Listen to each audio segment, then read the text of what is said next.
Ir labēja ekonomiskā politika, kas piedāvā zemus nodokļus un zemus pakalpojumus no valsts. Ir kreisa ekonomiskā politika, kas piedāvā salīdzinoši augstus nodokļus un augstus pakalpojumus.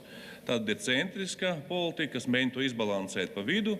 Un tad ir klājuši populisms, kas piedāvā atcelt visus nodokļus, bet tajā pašā laikā palielināt visus pabalstus, iedot izdienas pensijas pilnīgi visiem.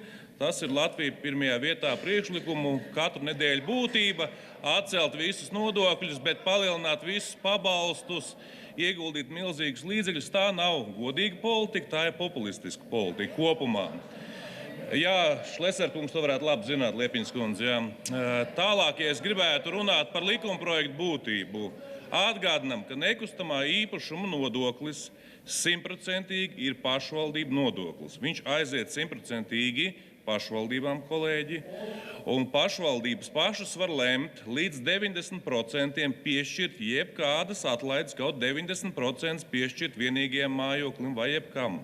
Mēs visi sakam, arī dažādas partijas, mēs pārstāvam ļoti daudz pašvaldības, uzticamies pašvaldībām. Pašvaldības piekopja savu politiku, bērniem, daudz bērnu ģimenēm piešķir atlaides, represētiem, senioriem. Tās iespējas ir. Bet, kolēģi, ja jūs sakat nieka 100 miljoni, tad jūs sakat, jūs esat gatavi atņemt 100 miljonus Latvijas pašvaldībām, nekompensēt to un tikai nodarboties ar tukšu populismu.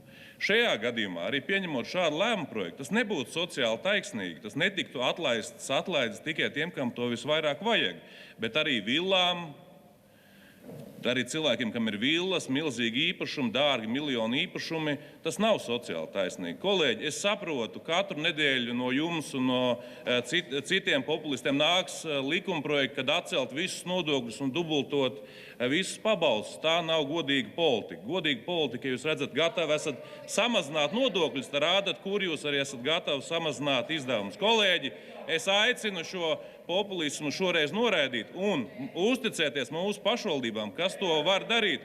Un Latvija pirmajā vietā, jūsu Bartaševics, ko jūs tik ļoti mīlat, viņš Rēzeknē varētu atcelt to nodokli, gribētu, bet viņš nodokli neatceļ, tikai noved savu pašvaldību līdz bankrotam.